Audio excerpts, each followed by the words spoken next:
morning, good afternoon, or good evening, depending on where and when you might view this podcast. My name is Thomas Iland, and I'm on the autism spectrum, and I am a certified human potential coach, a Toastmasters International accredited speaker, and diversity, equity, and inclusion consultant. I'm interested in sharing with you a little bit today about love, marriage, and relationships. Here with me today is my fiance, Rosetta Walker, the Queen of Inspiration. Rosetta, tell us a little bit about what you do, who you are, and how you make the world a better place. How I make the world a better place is by using my God-given talents. I believe in bringing a positive message to people. I'm the owner of my own record company, which allows me to do it through music, also through writing, which I have a couple of books that's out, as well as coaching and counseling people to help them to be a better them, of course. It's so nice to have you on the show here today. And you mentioned you have a book, and this looks like Les Brown on the cover. He's a pretty impressive speaker. Why don't you tell us a bit about your book? Yeah, absolutely. This book is entitled Mission Unstoppable, and it is included with 31 totally inspiring leaders, Dr. George Fraser, and yes, Les Brown. We all came together to do this book, and it's talking about failures in life, because we all have fallen short in some type of area. We've been through some things we had no control over. However, this book talks about how you can get past those things, overcome your failures in life, and it turn into blessings. There are entrepreneurs in this book and people that's been through a whole lot, but yet they've come out to be very successful individuals. That's so wonderful. I'm really happy to hear that you are sharing your story and other people are sharing their story too, so they can really bring out the best in people. I too do that with my book titled Come to Life, Your Guide to Self-Discovery. When I was young, I had a big discovery that I can't wait for life to come to me. It's up to me to come to life. That's why I wrote this book with my mother, Emily. She translated into Spanish as well. So Rosetta and I consider ourselves a little bit of a power couple, if you will, because we're both out there looking to bring out the best in people, see that they have the power to live the life they want. And there's going to be struggles. There's going to be trials and tribulations, but also triumphs out there. And when it comes to romance and relationships, particularly in the autism community, it can be a bit of a challenge finding and keeping a relationship. And that's something that we're going to be discussing at great length today. And Rosetta, why don't you tell us the story of how we met? You tell it so well. Okay. It was a day I did not want to go anywhere, and I got an email from my agent to come to a summit. Well, actually, the email had been sitting there for a couple of days. For some reason, I didn't see it. And as I look at the date, I had to go that night because the next day I had another event to attend. It was an Oscar viewing party. So that had to be the night. I had planned not to go anywhere and just relax. And however, that was not going to be the deal. You cannot call your agent or message your agent back and say, oh, thank you very much for the invite, but I decline. That's not going to fly. We all know that. So I got dressed and decided I'm not in the mood for wearing my CEO clothes. I just want to be me. I was in the Queen of Inspiration mode. I got there, and you can take the story from here. All right. So I, too, was at this particular summit and went there to network, build my brand, and see who I might be able to meet. And across the room, I saw a woman in a red dress. And even from a distance, she looked like a very interesting person. I knew I wanted to talk to her. So I went over to her, and I was so entranced, if you will, by the look in her eyes, how she talked to me. She put her hand on my shoulder. We got to talking, and it just like the stars aligned. We'd made an instant connection, and I knew I wanted to get to know this person better, and she wanted to get to know me better. And we proceeded to exchange contact information. We had a picture taken together, and we have kept in touch over the last 4 years. This was 4 years ago that we met. And it's interesting because when it comes to social opportunities, going out to parties or gatherings or places you don't really think about going to, and this is something I heard from a fellow networker of mine up in Santa Clarita where I live, The magic happens at the party you did not want to go to. I'll say that again. The magic happens at the party you did not want to go to. So particularly in this time of COVID and isolation where people are kind of feeling a little anxious or worried about what's out there or venturing out of their comfort zone, I'm here to tell you that the person you're meant to be with is out there, and you have to be the one to pursue them. Go to where the action is. See who's out there. You never know what you might find. I wasn't looking for a girlfriend or a relationship at the time in particular, but lo and behold, I go to this networking event, and Rosetta goes to this networking event, and we meet, and the rest is history. Yeah, that's absolutely correct. And you're right about that. The time you don't feel like doing something, you have to press forward. And that's something I definitely have learned over the years. Every time it's something I don't want to do, I usually end up meeting someone that's very helpful in my career. But in this case, unexpectedly, I met the man of my dreams. So just think I almost said no.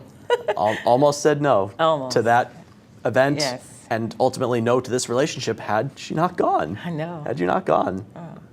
And you know, speaking of that, talking about relationships on and off the spectrum, we were talking about the percentage of people that's in a relationship or won't even get to the point of being married when it comes to being on the spectrum. You want to talk about that a bit? And love and relationships are a complex topic, whether you're on the autism spectrum or not. And when you get to know a new person, when you really want to take your relationship with somebody to the next level or get out of your comfort zone to where you're going to get married, have children, it's not always easy. And I think there was a study out of Canada that said about 91% of people with autism are not married or will not get married. And there could be several reasons for that, being that they aren't sure if they're going to find love or keep love. Sometimes even family members will not believe in their children's ability to love or find love. And speaking from personal experience on that, I was told at a young age that I would only be successful in a relationship if the woman or my partner was also on the autism spectrum. And I did go on to date women on and off the autism spectrum. Those relationships ultimately didn't work out. But I did find someone, and mind you, Rosetta is not on the autism spectrum, and yet she and I are making connections. We are building a life together, finding we have things in common and things we can both improve upon. And I think that's part of a relationship, is finding out how you can bring out the best in each other. Because I think too many people enter relationships looking to change the other person, or not really seeing their flaws, or kind of overlooking their flaws, or maybe looking too much at their flaws. But nobody is perfect, as I've come to find out. And as we grow together, that's another key component of relationships, is coming together and growing together. And that's absolutely true. And what I've learned from being in a relationship with you, first of all, I had to do all the type of studying I could think of to find out more about autism, because I wanted to be able to connect with Tom more. The thing I can tell anyone is that you need to have patience and be understanding, because having that patience and understanding and unconditional love, that's going to help you to get through this relationship and even take it to the level of marriage, because I believe that that number can be shattered. We can shatter the ceiling and get that percentage, change that percentage, because it doesn't have to be what it is at this point. Yeah. And I think the world needs more patience and understanding nowadays, whether you're in the autism community or not, because we hope things will go one way, we think it might get better, or sometimes we just abandon ship. At the first sign of trouble, you just get out. But relationships are about staying in the fight, keep battling it out, come to an understanding while exercising patience and having and appreciating each other and what both are bringing to the table, so that you can have the best relationship for the both of you. That's right. And it's been times in our relationship, especially the point of getting to know one another, as some of you always call it, getting emotionally naked. For me, I'm a shy person, even though I'm an entertainer, I know. However, when it comes to my personal life, I can be very withdrawn and very shy. So I have to get to know the person. But Tom's the type of man, so gentle and so patient even with me, that he totally drew me out of my shell. And I was able to share things with him that I never shared with anyone before, with any other man. So that's the reason why I'm saying it's very important that you both can come to one another. He shares things with me, and that's what you're going to have to be able to do. Don't hide from one another. Yep. And I know that people on the autism spectrum, they do want relationships. There seems to be some stigma or stereotype in society that they want to be alone, or they don't want friends, or they don't want love. But nothing could be further from the truth. They do want to form those relationships, have someone to love and share their life with. Granted, it's not always easy, but it is wanted out there. And I also want to really emphasize how much my fiance encourages me to be better.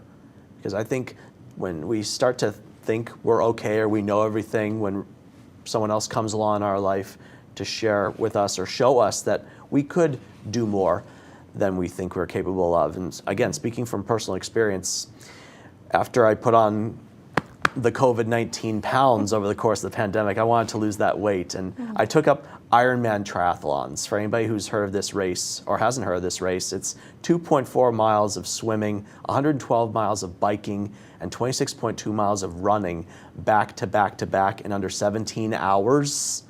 And I was telling Rosetta about my journey and my training, and even texting her when I'm biking in the middle of the night training so that she knows that I'm okay. But even on race day, she tells me, you have to do it in 17 hours. Let's see if you can do it in under 16 hours. And I thought about that in the back of my head as I was out there racing. And ladies and gentlemen, 6.5 months ago in Cambridge, Maryland, I finished my very first Ironman triathlon in under 16 hours. Because I was thinking about what Rosetta told me and how I can be stronger, keep pushing forward, and that it's the ultimate test of endurance in Ironman triathlon. And again, the Queen of Inspiration here, bringing out the best in me, and I also wanting an extraordinary life for myself. I decided to file for a Guinness World Record, and I got it. This is a Guinness World Record confirming that I am the oldest person with autism in the world to finish a full Ironman. So the Queen of Inspiration is inspiring me to be my best self, leave my mark on the world, and show other people that they too can be something bigger and greater than themselves. All because of the relationship we have and continue to this day. We continue to shatter ceilings, break boundaries, or barriers even, break barriers. Yeah, and that goes back to being supportive of one another. It's very important that you support your spouse, your loved one, and what they're doing. When you're in a relationship, it's not about me, myself, and I. It's a team. We see ourselves as a unit. I support him, he supports me, and we work together that kind of way. And it goes to also to talk about being open and honest with one another. If I don't talk about my hopes, my dreams, my ambitions, then how's he supposed to know? And if you don't put it out there, if you keep it to yourself, or you think, oh, people aren't going to believe me, or they're going to say that's nonsense, then we don't speak up. And I work with the Ed Asner Family Center in Reseda, California, where I teach dating, sex ed, and job skills. And I think sometimes people don't dare to dream big. Like the other day, I had a participant who said she wanted to be a makeup artist for Britney Spears, no less. She wanted to be a makeup artist for Britney Spears. And I believe that she can be a makeup artist. She might meet Britney Spears one day. And letting people know the reality of their situation and understand that it's up to them to take the courses, undergo the training, practice, get the experience they need to get where they want to be. So rather than dismiss people's dreams, write them off as nonsense or that they're not capable, see where a way can be found. And again, I can speak from experience on this. Before I do what I do today, I wanted to be George Lucas's accountant because I love Star Wars and I'm good with numbers. And my parents let me know that if I wanted to be George Lucas's accountant, I have to pass complex tests, I have to go to college, I have to take courses, I have to have experience in the entertainment industry. And I decided, all right, challenge accepted. And I went on to graduate with a bachelor's degree in accounting and get my CPA license and worked for Disney right out of college. And Disney actually acquired Lucasfilm after I left the company, so in a way, retroactively and indirectly, I was George Lucas's accountant. But the point is, our young people need to, A, be allowed to dream, and B, be supported in those dreams. Show them the reality of the situation while also encouraging them to pursue those dreams. Because I think there are too many families, parents, caregivers who don't support the dreams of young people on the autism spectrum, and that's why they're sitting back at home playing video games and wasting their lives away because people have told them they can't do something. Yeah. And I can remember being told of things I couldn't do. And I can remember being 10 years old where I wrote my first song and also poetry. I have a poetry book right here that's talking about love, and that's also one of our topics, and this is love. Love is in the air, and it talks about love and different variations of love. Love between a mother and father, sister and brother, family love, love of things, different variations of love. When I started writing poetry as a child, I looked around, wasn't too many people in my neighborhood or area that did that. So I felt like, can I really do this? And also I used to stutter. I couldn't even complete a sentence. And I'm from a big family, 7 girls, 3 boys, so that's 10 of us. And for me to be able to complete a sentence and everybody is talking, I couldn't even get it done because they're talking over top of me and I'm already studying, so da-da-da-da-da. By the time I got it out, it was already past. So I thought, how could someone like me grow up to be a best-selling author that I am today? Didn't think that would be possible. To be a songwriter and singer, didn't think that would be possible. And also to be a motivational speaker. How could any of those things happen when I couldn't complete a sentence? But it goes back to, like you're saying, believe. Find those that do believe in you and surround yourself with positive people. Get rid of the negative people in your life, or at least keep it within, if you have to continue to deal with them, keep it within a certain amount of boundaries. Boundaries are very important in any relationship. Very much so.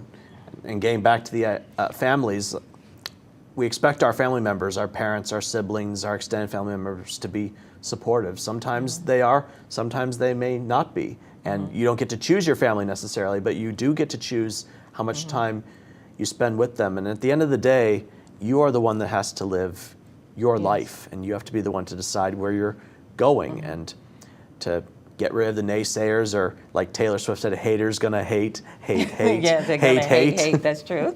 And you're a songwriter too. Tell us about some of the songs you've written. The songs that I have written are based on what's going on in the world today. I have this song out entitled Stop the Violence. And when it starts off, you just hear the guns just blazing. And this song was written back in the 90s.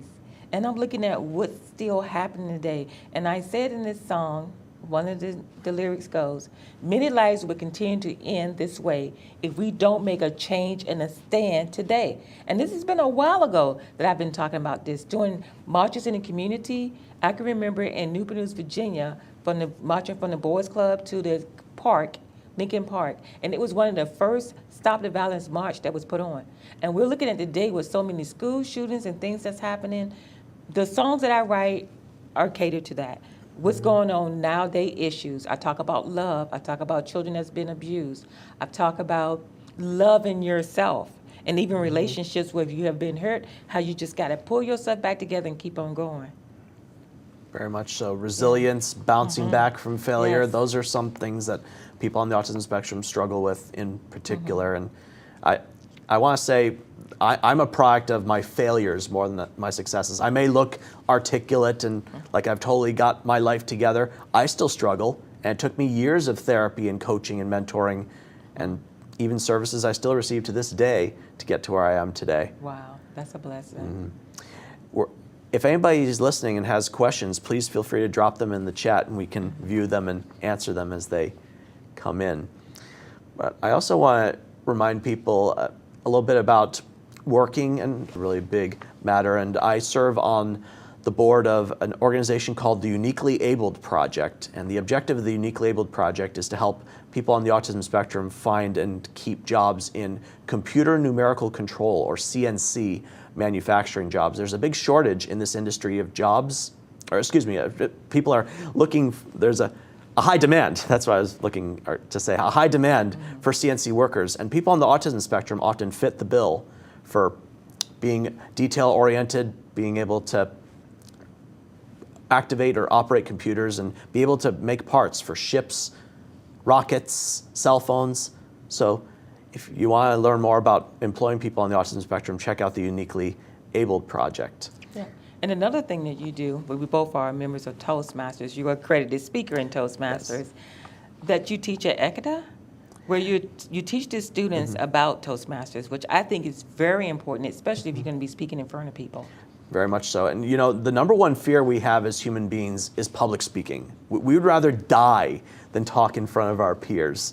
And I feel that by being able to master the art of public speaking, manage the fear behind it, the world can be your oyster. And about 3.5 years ago, I became the first Toastmasters accredited speaker with autism in the world. Right. There are only 90 of them out there, and they have mastered the art of public speaking and apply it to a particular trade or line of work. And I figure someone with autism, a social communication disorder, can master the art of public speaking, which is essentially socializing and communicating, then that could really set the tone or tell myself, my peers, the world that it can be done. And I'm currently competing to become the next world champion of public speaking.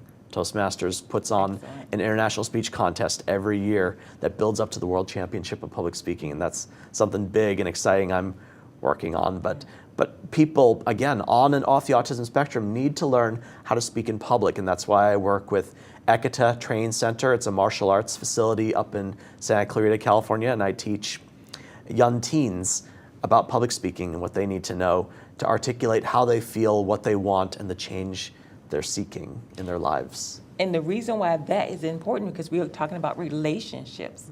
And remember, relationships is just not about a man and a woman or people that's dating each other or people being partners. It's also a relationship that you have at work, relationship that you have with other people. So being able to articulate what you have to say makes a whole lot of difference.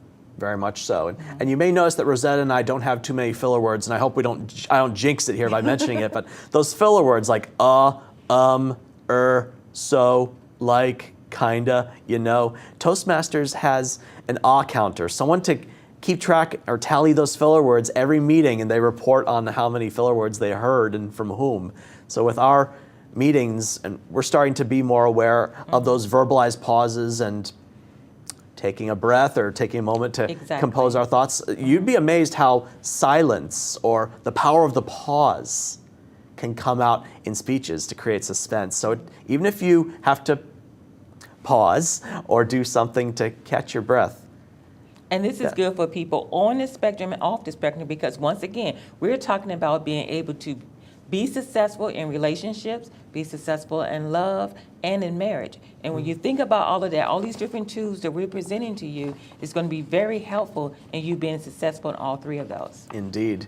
And notice that we're saying that people on and off the autism spectrum, we tend to live in a society where people are in their own bubbles, their own cocoons, their own tribes. We believe that by transcending these communities, these boundaries, these cliques, if you will, by coming together, see how we can all help each other out, that's going to create a better world for all, to really synergize, see what we all have to offer instead of it being us versus them. Yes, that's correct. And that brings me to another topic, something that Rosetta and I are passionate about and that I work with from personal experience, about autism and law enforcement interactions. I'm actually going to be speaking about this at an international conference in Dubai later this month, and I have a history of working with the Los Angeles Police Department Mental Evaluation Unit. Through the Autism Society of Los Angeles, I speak about autism to police officers and how it appears in their interactions with the public. And we've also heard a lot in the news about people of color having unpleasant interactions with the police. So when you've got autism and someone of color in the mix, that's even more risk and how that interaction could go down. Would you like to speak on your experience? Yes, exactly. Rosetta? That is true. Especially when we look at the climate that we're in now. We're talking about people of color. We're talking about people with disability. And when I'm saying people of color, don't have to be black. It can be anyone of color or any minority that could suffer any type of discrimination or maybe just be mistreated just because of how they look. And that's the thing we want to help educate people on, that they will be alert and ready at those times. So we have developed a program, a course that we both oversee. And you can get it in a workshop or a webinar that we offer. And it helps people to deal with law enforcement and how to prepare your children on the spectrum and children of minority, how to interact with law enforcement. Indeed, and that's, I think, the missing piece of the equation, if you will. We're quick to say in society, train the police. The police need to know this. Why didn't they know that? But we're interested in looking at the other side of the equation. What do the young people need to know? Again, on or off the autism spectrum. What do the young people need to know about interacting with the police that is not being taught or not being retained? More importantly, not being retained for when that interaction comes. And yes, when that interaction comes. You may think your child is totally safe. You may think the police will know what to do. But I'm here to tell you, ladies and gentlemen, we are leaving safety to chance. We may say safety first, but the truth is, I think we are leaving safety to chance when it comes to police and our young people. And think about what your young person might do that the police are going to find suspect. Running. They want to get away from someone they don't know. The police see that, they think that person's guilty. They're going to chase them and ultimately take them down. Fighting. Like young people with autism or even older people with autism might not want to be touched or have those sensory sensitivities, but the police have to touch people to do their job, and we need to be mindful of that. Boundaries, personal space, these abstract concepts, how young people and old people on the autism spectrum might want to touch the badge or pet the canine dogs, or this actually happened at a Special Olympics event, put their hand on the policeman's gun. Ooh. That actually happened at a Special Olympics event. A young woman put her hand on a police officer's gun, and he froze. And he remembered where he was at that moment and brushed the hand away. But imagine if he had hit her. That wouldn't have been pleasant either. So teaching, keep your hands to yourself. And finally, keeping your hands out of your pockets, yes, bags, that's a big one. or purse. That is a big one too. Because particularly when it comes to something called theory of mind, in which people on the autism spectrum think that officer knows I'm reaching for my ID.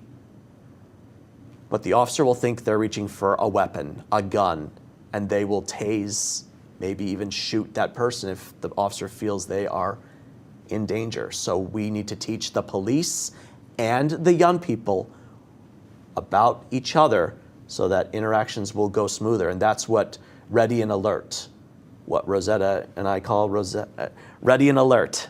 Exactly. And you've been doing a great job with LAPD when you go and train and teach them. I think that's awesome. And I would like to see that happen in more states and more counties, and that'd be awesome. Yep. Especially we need it. It is really very much needed. And I think George Floyd and so many other incidents around the country have brought this matter to light. It was already there to begin with, but it's been really accentuated and brought up more with news media coverage and people filming these interactions. Yeah. So this is another thing to really take into account. And with the autism community, you might have someone who has come a long way. They finally are finding love and romance. They're finally moving out of mom and dad's. Yes. They're finally getting a job and holding that job. What if I told you that all of that could be undone with one poor encounter with the police? True. If they get arrested, that's going to be on their record, and that might jeopardize their ability to find or keep a job, and so much more that we're not really thinking about until it's too late. So we need to be more proactive in showing our young people and police officers what needs to be known in those types of interactions. That's true. Let's pivot to love. Let's. About some All right. love. Yeah, I know we went on a little bit of a dark bit there, but we had to do that because it's Okay. all important in learning.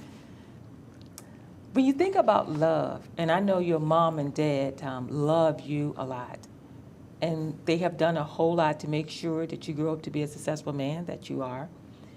And when we talk about love and children that's on the spectrum as they get older, some parents love so tight that they can't let go, and they keep the child from growing.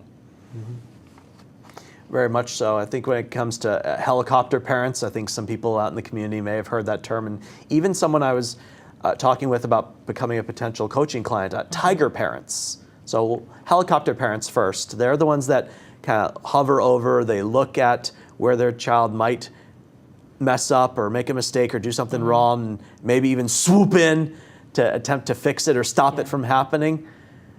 But I've found that by being able to see what I can do, and yes, my parents play kind of like a behind the scenes or a little bit of an oversight, but they've also let me live my life, let me see what I can do, what I am capable of, and see where I can learn from my mistakes. That has actually made a huge difference in my growth and seeing my own personal power and fulfilling, or being on the road at least to fulfilling my potential.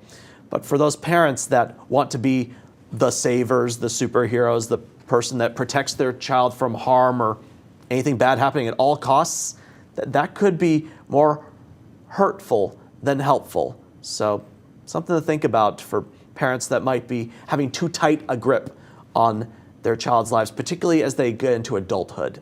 Yeah, and getting into adulthood, talking about that, and we are talking about love. How do you think some parents, and I guess we both kind of pivoting off each other on this, deal with their child? They're used to their child just being their child and being there, and they always protect them because they're on the spectrum and want to make sure that nothing goes wrong. Them dealing with them finding someone that actually loves them. Right. Do you think it's hard for some parents to let go and let that child actually be in love? Very much so. And then this could go two ways. One, the parent has developed a role like they're their child's first line of defense, like their ally. They're going to be with them until one of them dies. And the thought of them actually separating from their child is so daunting, or they're like, oh, my child has left the nest, what now? Or that idea they have to discover something else for themselves. That's number one. Number two, there's the young person. At what point does the young person say, Mom, Dad, you need to let me live my life? Yeah, and I can understand because I'm a parent, so I do understand. I want to make sure that nobody is doing anything to harm our daughter or to ever hurt her. So I'm going to be protective to make sure she's in a healthy relationship. So I understand parents that want to protect their child and want to make sure that nothing is going wrong. But let's say you know this child's in love and the person loves the child too. Are you able to let go? Are you able to not hover so close? Are you able not to be so much of a tiger parent? If I'm talking to you, give that child a chance to fall in love. They're going to make mistakes. Come on, we all fell in love, maybe with the wrong person, but we learn from that. So I think that even being on the spectrum, you should have that opportunity to fall in love. And if someone comes along that wants to be in your life, I think that child should have that right to experiment and go down that path and see where it goes. Absolutely. And parents, let's face it, you're not going to be around forever.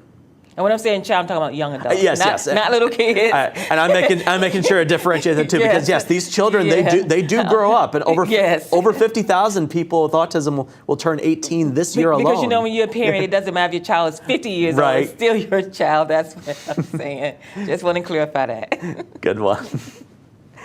So I also wanted to touch on tiger parenting as well. The parents that want to want their kid to have a good life and might really invest their time, their efforts, their energy, their money into the kid succeeding. And sometimes the kid might feel the pressure to impress the parents. And when the kid fails, it's like, do mom and dad still love me? Am I still a good person? Because I know there were times I felt that way. Like if I was not doing well and I thought my parents' love was at stake or that something was not right because I wasn't owning up or measuring up to their standards. So I think finding a happy medium, a good balance between being too supervisory or micromanaging and then being too tough on your kids. Finding a happy medium to where they can live their lives, where you have some say but not all say, because for the parents and caregivers out there, you may love your child, you may want what's best for them, but you cannot live their life for them. They have to be the ones to do that. Yes. That is absolutely true. And looking at some of the messages that come in, looks like, pardon my butchering of the name here if I do, Yaima Lamus Sanchez says, it's fantastic. Have your perspective, listen to your experience. Thank you so much. We appreciate your comment, Yes. Yaima. And we welcome any other comments or questions you may have out there in your respective chat or comments. This is out on YouTube, Facebook, and Twitch, I believe is the other one. Yes. I think this is on Twitch, yes. Instagram? Instagram, yes. Instagram as well? You can find Autism Live out there too. Yes. And that's the good thing about it. Yesterday we was watching the show and different people had their perspectives on what they were talking about, different topics. So be sure to go back and look at everything because you're going to learn something from each guest that has been on the show. I want to briefly talk about relationships. Mm-hmm.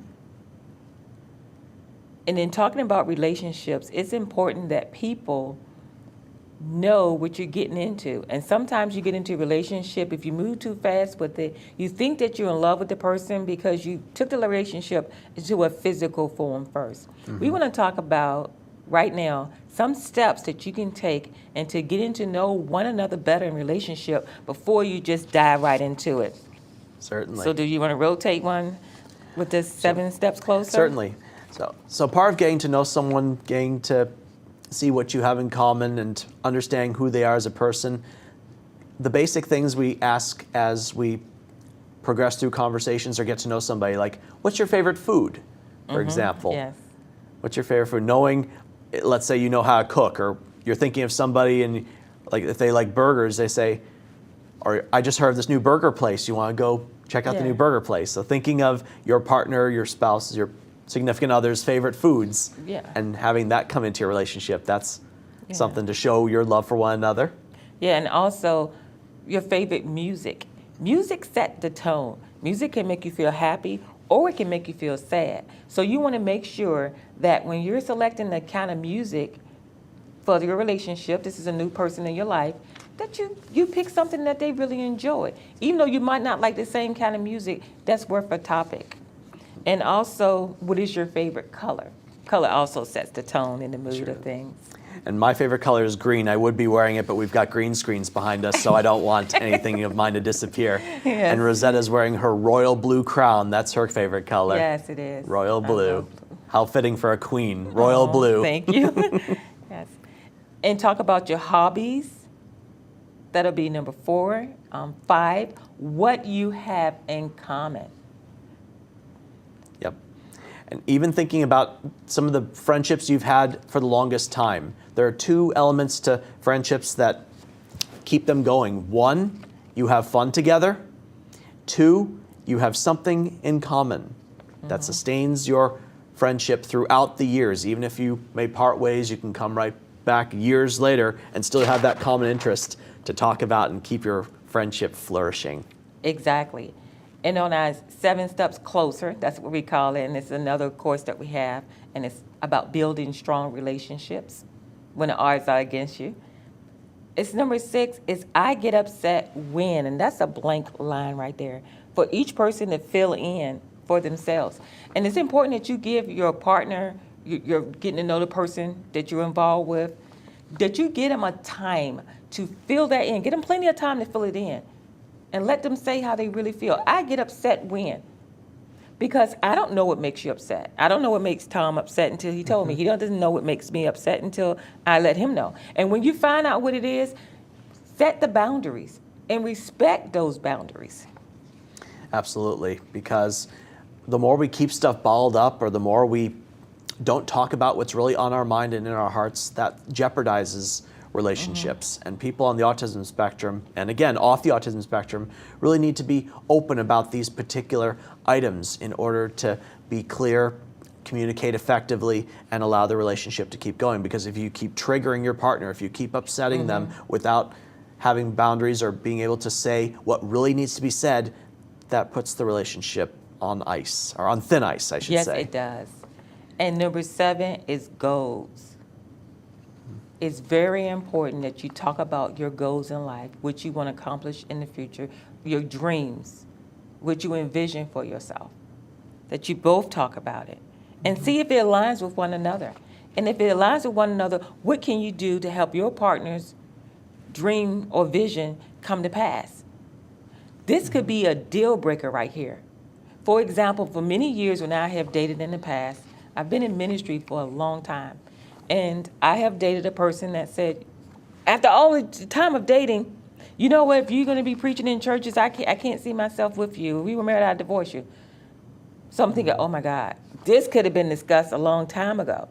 So with that being said, make sure the person is okay with you. You better believe it. The first thing I said to Tom, we started talking about being a serious couple, is how do you feel about me being in ministry? And are you aware I am an ordained minister? I am an evangelist. And from time to time, I do go or travel around the world. Whatever country invites me to come out and preach, I am going. Are you okay with that? And I said yes. Granted, I would love to travel the world and be able to share in these experiences with Rosetta, but seeing that she has something to offer the world, is utilizing her gifts and making the world a better place for it, that's something I very much support. And I'm definitely interested in seeing where that takes us. And that's very important. It could be, maybe you like animals. Maybe you have a love for having a beautiful garden.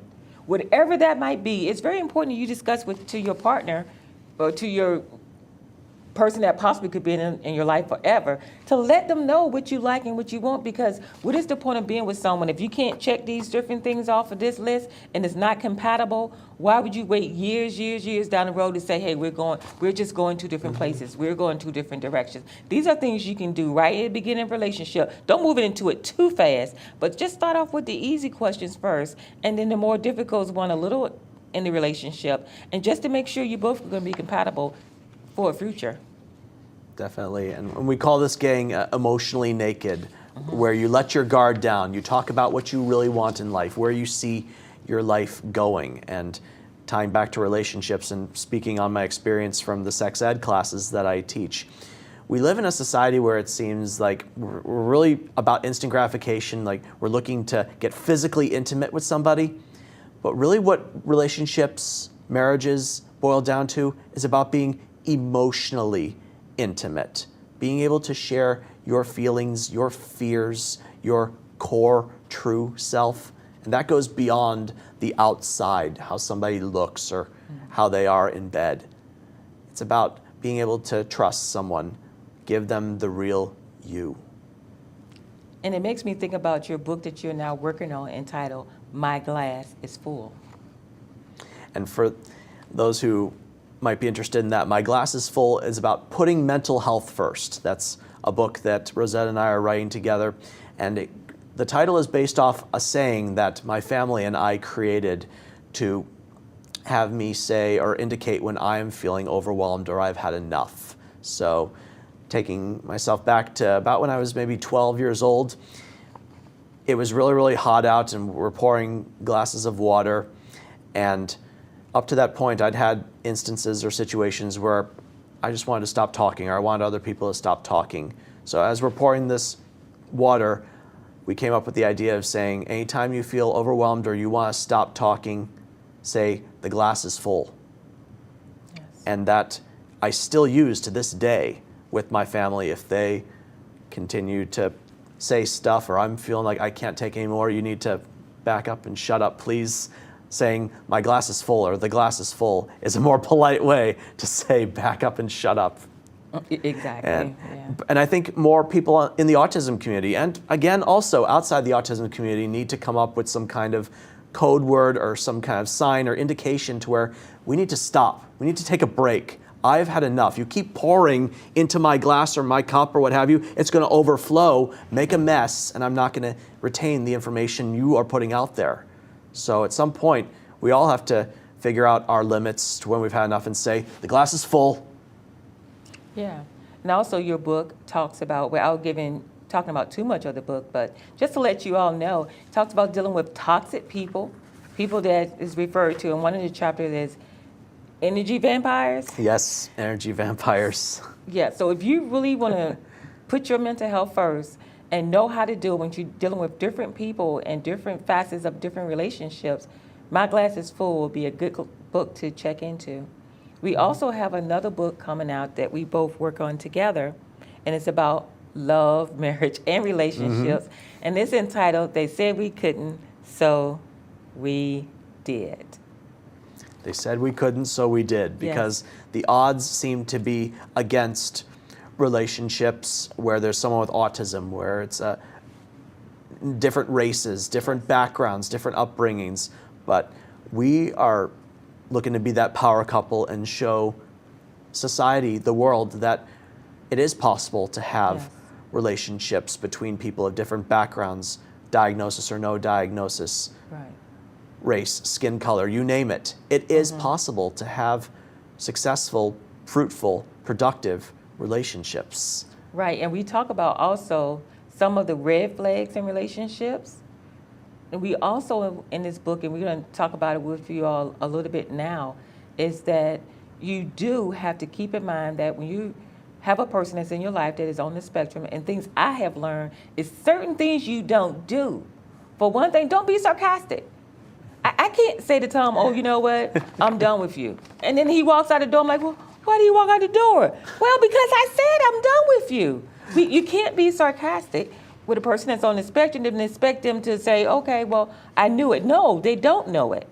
So that's a big no-no, and I've learned that from you, is don't do that. And, Don't be and let me sarcastic. say, I have not been in a relationship with anyone who is really taking the time to see how autism appears in relationships and is also going the extra mile to look at herself and see what she is doing that could be hurting us. So and the people with autism out there are the allies, the parents, and all of them know your young people take things literally, don't they? Yes. Like hit the road, they'll start pounding the pavement if that's what they heard. So when somebody says I'm done or I'm walking out, or it appears on its face that they indeed are done, inside they may not be, Right. or they may be looking for the person to go after them or fight for the relationship. But Right.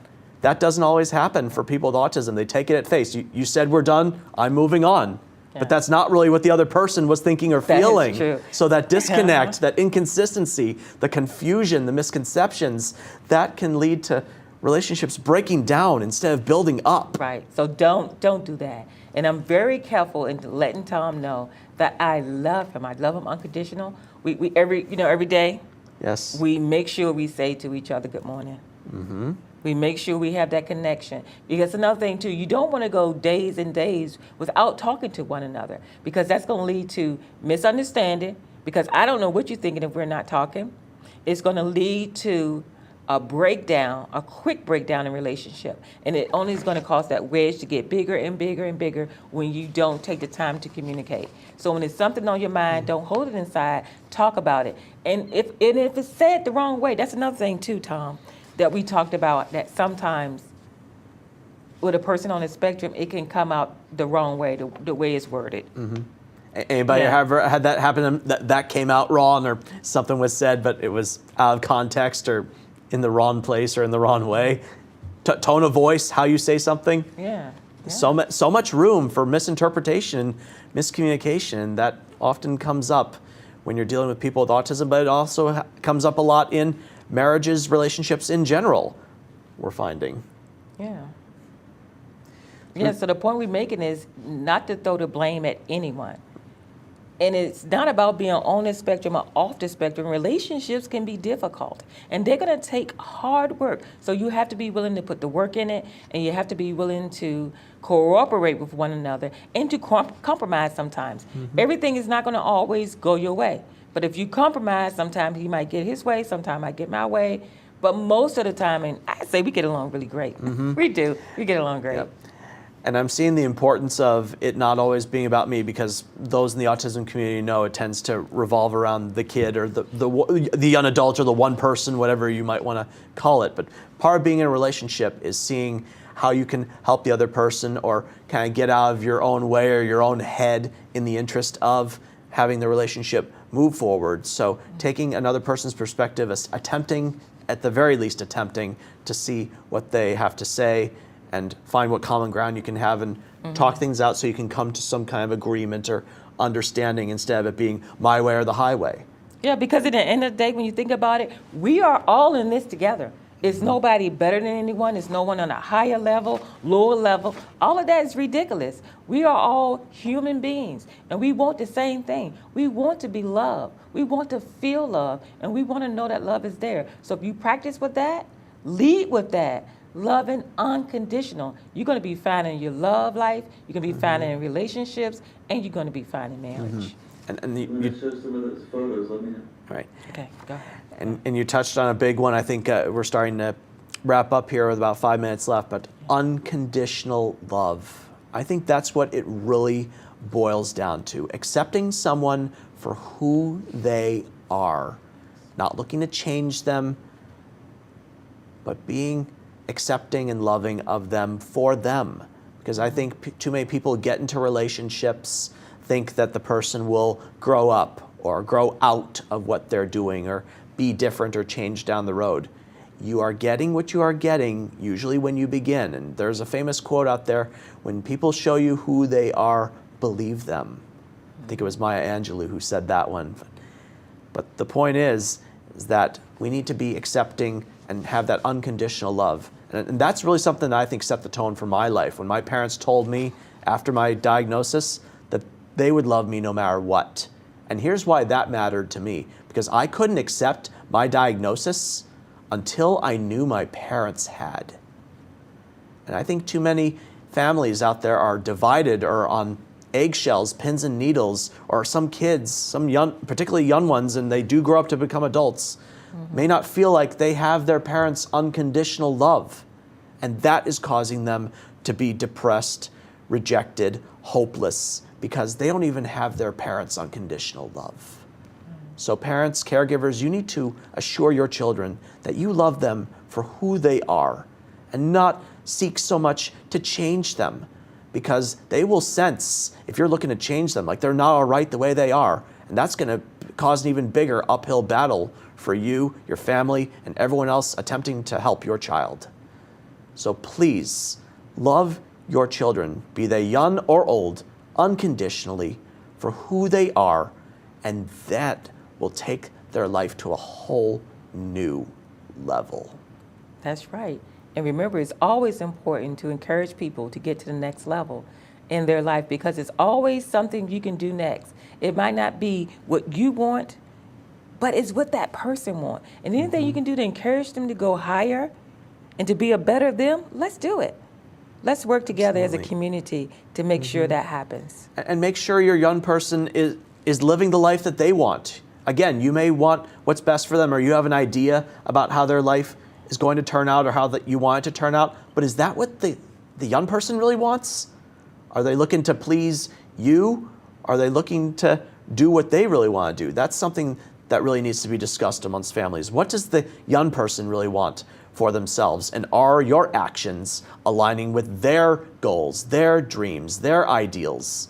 That is what's really needed most, a conversation that needs to be had. I know it's a difficult one to have, but I believe that sometimes the most difficult conversations are the most necessary. Yeah. And the last thing I want to point out in relationships, if you're coming together in a relationship, let's say you have children from a previous marriage or a previous relationship, it's very important that you give the child a chance to adjust to the changes. Because coming together with a new person in your life, there are going to be some type of changes. So try to make sure the child can keep their routine as much as possible. It may change a little bit, but it's very important to give it time and to talk about it and allow the child to talk about the new changes that they have to deal with as well. And this is on the spectrum and off the spectrum. That's very important in marriages coming together. Very much so. Yes. And we have Johnny Batista Manning saying about us, their wonderful life is amazing. Thank you for that, Johnny. Yes, thank and May Teb says, hello, I really enjoyed this hour. My daughter is too young for a boyfriend, but someday hopefully she finds this special someone. And I wish you and your daughter the best, May. I hope she does find love and someone that cares for her just as much as you do. Exactly. Well, that's our time for today. I want to thank you all for joining us today, and special thanks to Shannon Penrod and Autism Live for having me and my fiancée, Rosetta Walker, the Queen of Inspiration, on today to talk about love, marriage, and relationships. This is Tom Iland reminding you that life doesn't come to you, it's up to you to come to life. Visit my website, cometolifecoaching.com, to order this book in English or Spanish, or to schedule a coaching session with me, or bring me in to speak at your organization. And Rosetta has her Mission Unstoppable book available on Amazon. And you have a website as well? Yes, rosettawalker.com. Thank you and goodbye, y'all. Thank you.